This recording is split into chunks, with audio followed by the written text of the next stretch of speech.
Hey guys, welcome back to my channel, Michi Makes Up. Today I want to share my first impressions and demo for you Sonia G's new Fusion eye brushes. There are 5 brushes in the set and they are made up of synthetic fibers as well as natural hairs, in this case goat hairs. These brushes were designed to handle liquid and cream eyeshadows, but they can also be used for powders. I have not tried using powders with these, but we'll take 1 or 2 brushes, dip it into powder to see what the payoff is, and compare it to a somewhat close natural hair counterpart that I have also of Sonia G's. If you're new to the Fusion brush set series, I do want to quickly mention that the original set of brushes Sonia G released of the series are going to be her face brushes. So these are the Fusion brushes for meant for face primarily. And then these are the eye brushes, so I want to hold them side by side so you can see the difference in sizes.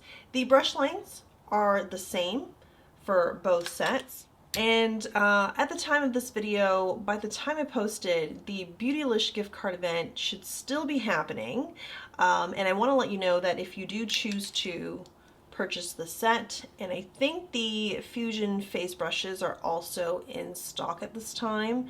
I'll check again, but the gift card event. So if you spend, for every $100 you spend, you get $20 back in digital gift card, which allows you to then use it towards any product Beautylish carries.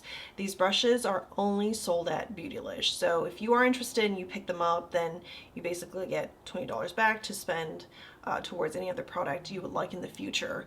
So it's really great timing that these came out, and then now we have the gift card event. All right, we're gonna go one by one with the brushes, and any details that I may have left off or missed, you can probably find them on Sonia G's blog where she introduces these brushes.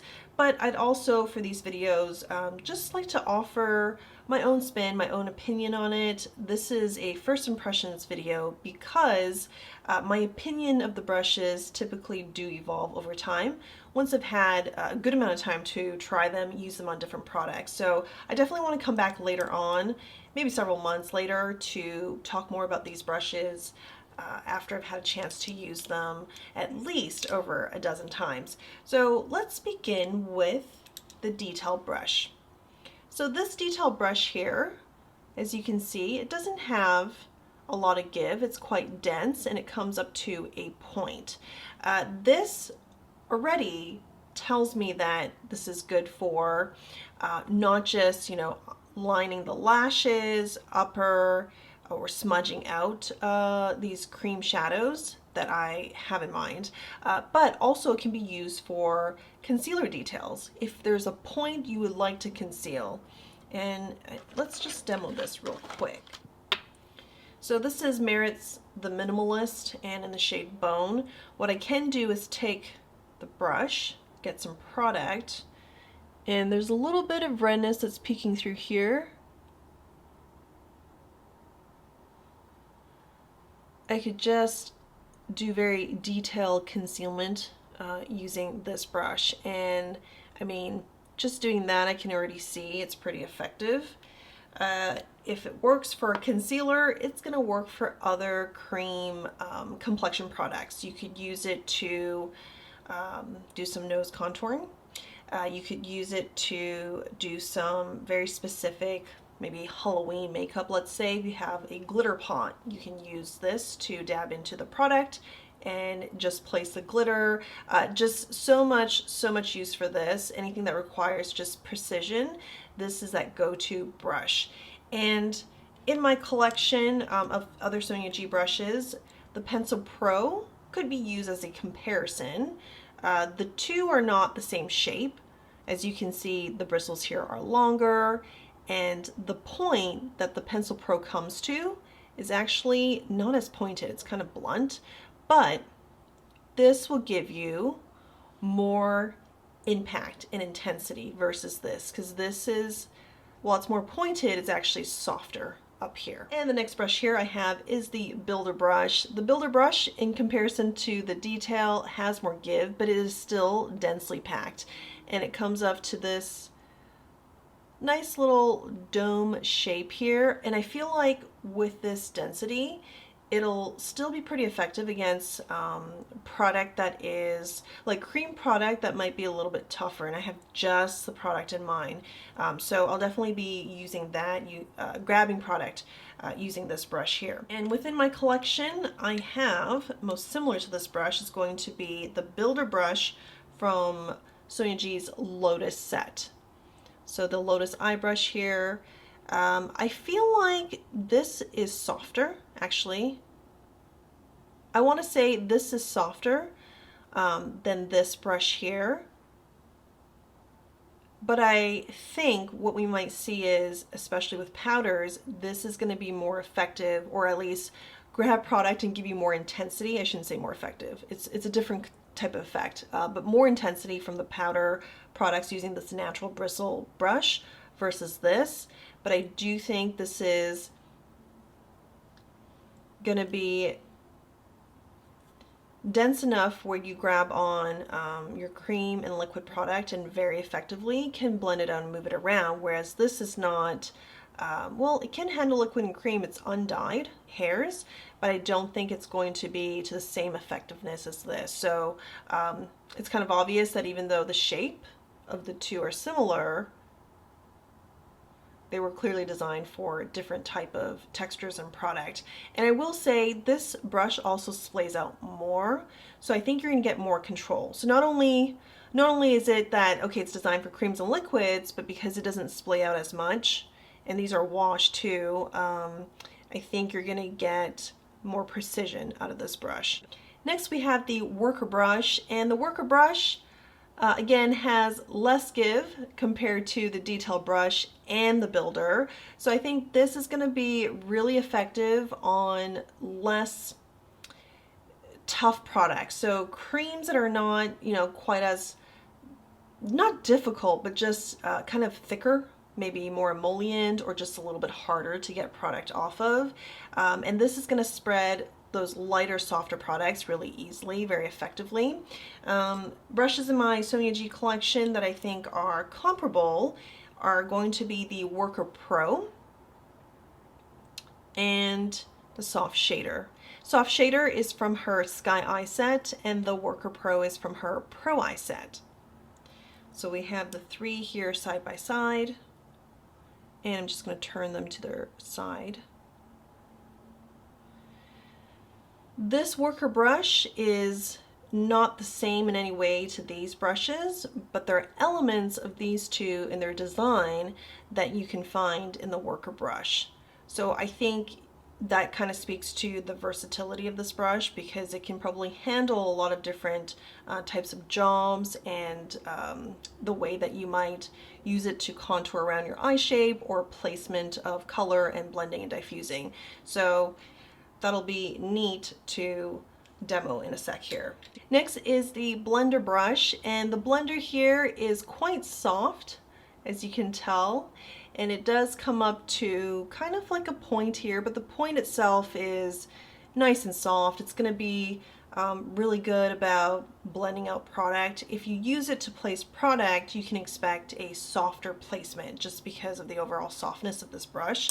When compared to other Sonia G brushes that I have in my collection, it's going to be the Classic Crease, again from the Sky Eye set, given the blue handles, and then the Blender Pro from her Pro Eye set.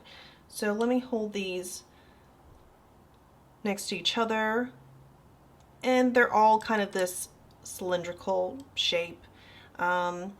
This, like the other brush I talked about, I think the Builder, does not splay out as much as the natural hair brushes I have here.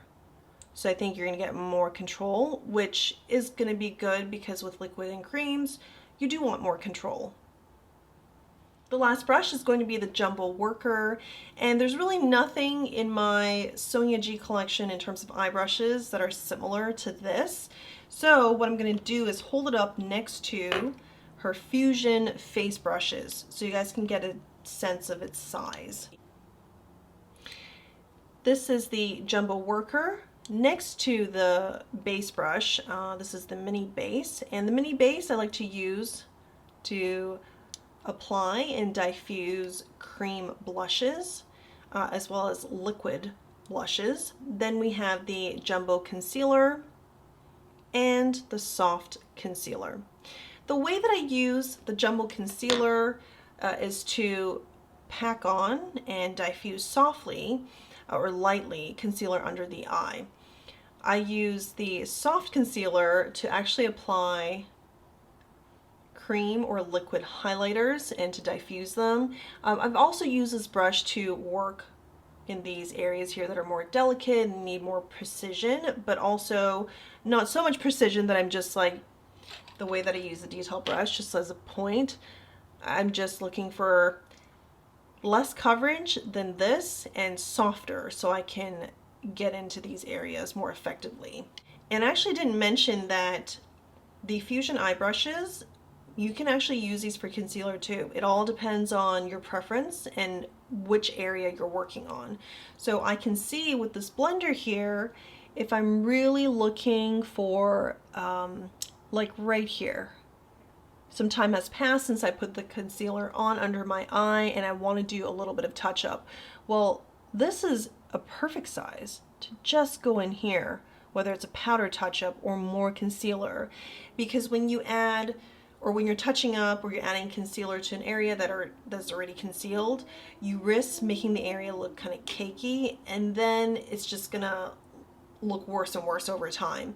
But with a smaller size like this, you can get more precise in what would be considered kind of a large area you want to conceal. And I really don't have to go back with this bigger brush. So this one I'm holding here is the blender brush. About the detail brush plus the jumbo worker, the shapes of these brushes are available in her Kayaki V2 or second Kayaki set. The only difference is going to be the handles in their length and the type of material. So the Kayaki set has this type or this length of handle, plus this type of wood, and you get a matte ferrule versus this glossy ferrule here again, and this is not made of wood. So just to show you guys, these shapes are repeats that you can find on the Kayaki set. Now the Kayaki set is limited edition, while these are not. So they will continue to be brought back as long as there is demand for them. And for demonstration, I do have here a set of iPods from Westman Atelier. This is Rendezvous. So we will use these to create a look on the right eye. On the left eye, I'm gonna go with some liquid shadows here. I have not decided which one. Lisa Eldridge, her Lurex eyeshadow, or from Westman Atelier liquid shadows. But we'll get started on the right eye first. And since these shadows are a bit harder and they are actually soft in color payoff, which is by design, I'm going to use the builder because I think the builder is more equipped to take more product. Adding a second application. The brush has really done a good job in just making this look, the shadow look intense. This is the most intense and pigmented I've seen the shadow because sure, it is by design to be light and has left a lot to be desired by some people. But this brush really kind of transformed it. Gave it a lot more oomph and pow. I like that. So far, this is great. I'm gonna go in with the blender here and just diffuse this. Then I'm going to take this shade here, which is Rephr. The shade I had used just before is called Bonne Chance. So I'll take Rephr with the detail brush and add some right along the upper lash line.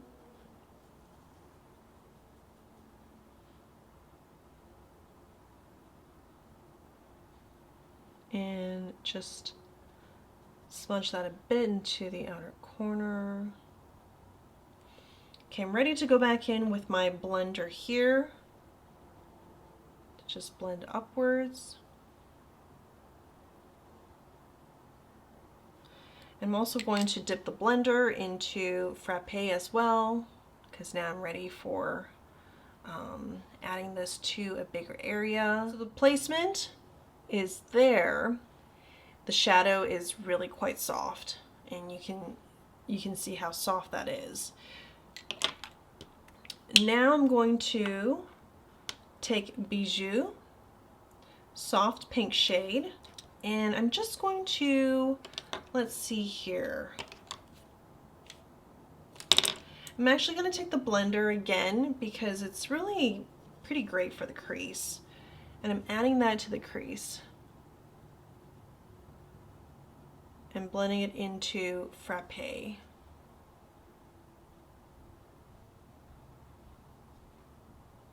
Again, very, very soft, the eyeshadows, but I think I'm getting more pigment than I otherwise would if I weren't using these brushes. So I've also brought the shadow here to the inner corner to brighten that up. And then we're going to go back into the detail brush.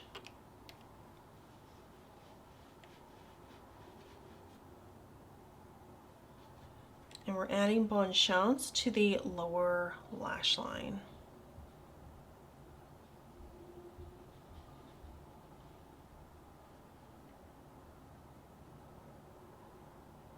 So this is the look on the right eye, and I will say so far I'm impressed because, again, with Bon Chance, how soft it is, and it's still very soft, but it's the most pigmented I've seen this product on my lid, and all thanks to using the builder brush here. So far the placement too, using the other brushes, has made the process a lot faster than it would be otherwise. And I think with these, you're encouraged to use your fingers, but you know, if you don't want to do that, there aren't a lot of options. They're soft to begin with, so what kind of brush, like I didn't have any brushes I could reliably use and say, yep, that's going to deposit a good amount of pigment until now. So really excited about that. Okay, getting into the left eye here, I think I'm just going to go with the Sicily. And this is shade number 4 here. It's a coral shade, very pretty. And I'm going to place that on the lid. And then I will use the worker brush, which I haven't gone into, to diffuse the product.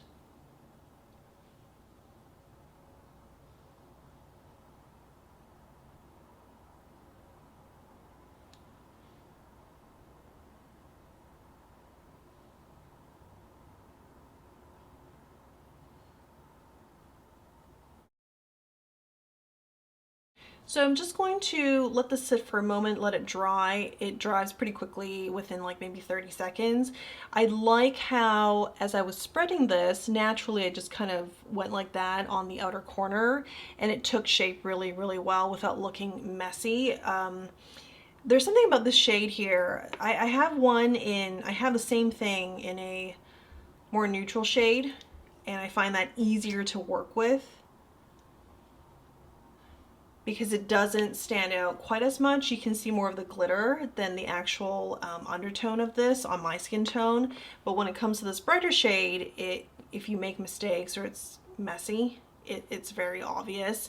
And I find that the brush has made the application pretty nice. Like, I can shape it very well. I didn't feel too pressed for time because it does dry somewhat quickly. And I feel like it's a good application where the shadow maintained its intensity as I was diffusing and spreading it, but it was controlled enough that once again it doesn't look messy. So let me come a little bit closer here. Because I have more shapes available, and once again this detail brush here, I feel like now I'm empowered to go in, if I wanted to, and do something under the eyes. So why don't we give that a try? And I'm just going to, you can also take the brush, but because I've used it on a number of products, I'm just going to dab it on my hand, dip the brush into it.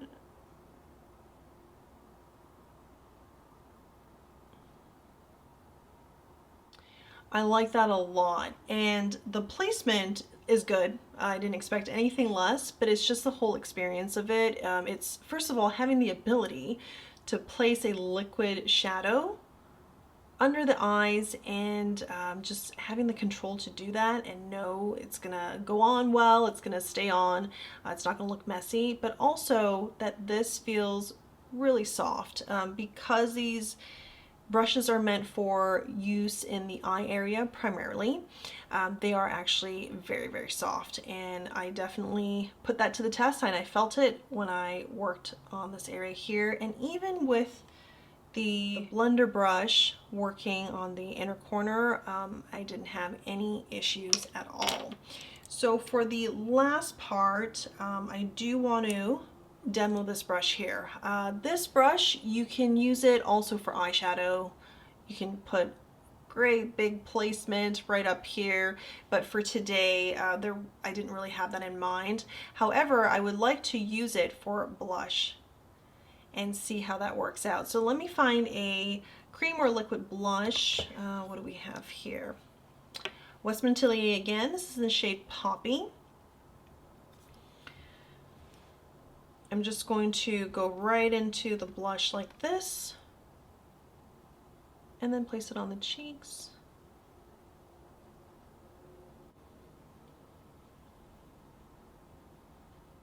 All right, so before I go any further, I'm gonna say the shape of this brush, not as conducive to applying blush. I'm gonna go back into the mini base and just diffuse it using the mini base. I'm also using a very bright blush, so any kind of misstep or the shape of this not being quite as easy to buff, because it's not meant to be used in that motion, you're gonna see it, which is okay. It does not mean that this is not a good brush at all. I think it just means you're probably better off, if you want to use it for complexion product, is to use it in areas of the face where you would do more like this motion or this motion, rather than doing that, because this brush, the shape was never designed to use circular like this. So another thing I can think of is using it for bronzer, for contouring, and let's do that. Let's try it for contouring, or even highlighter to use in this area here. That would work as well. So why don't we do some bronzer contouring? All right, using the other side of the brush here, which is clean, I'm gonna go into this Merit Bronzer Balm in Quince and apply the product that way. Also, just for demonstration, I'm going to apply it on the cheek and then go back into blend.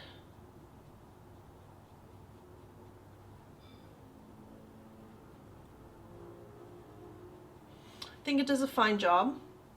It doesn't quite have the same strength, because it is soft, as say the concealer, which you can do or use for that type of contouring, but I think it gets the job done. So I like that versatility, and I can see it doing well with liquid highlighter as well, given that it can work for bronzer. For the last part of this video, I'm going to take two brushes from the Fusion Eye Set, dip them into powder products, and see what the color payoff is like, then compare them to their similar natural bristles counterpart. We'll first start with the builder brush here, and I do have the Viseart Kashmiri palette. We're gonna dip it into this shadow here. So pretty.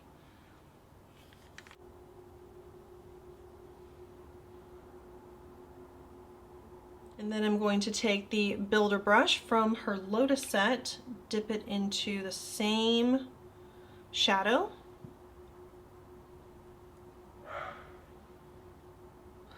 Now you can see with the Fusion brush, much softer in payoff versus the Lotus brush.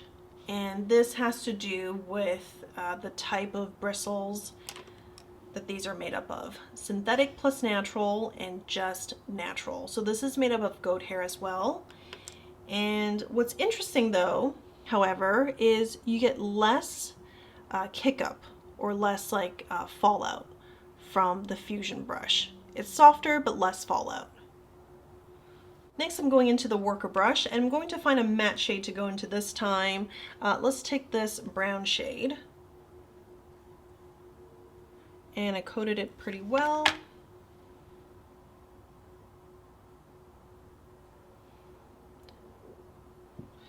Then I'm going to take the Worker Pro.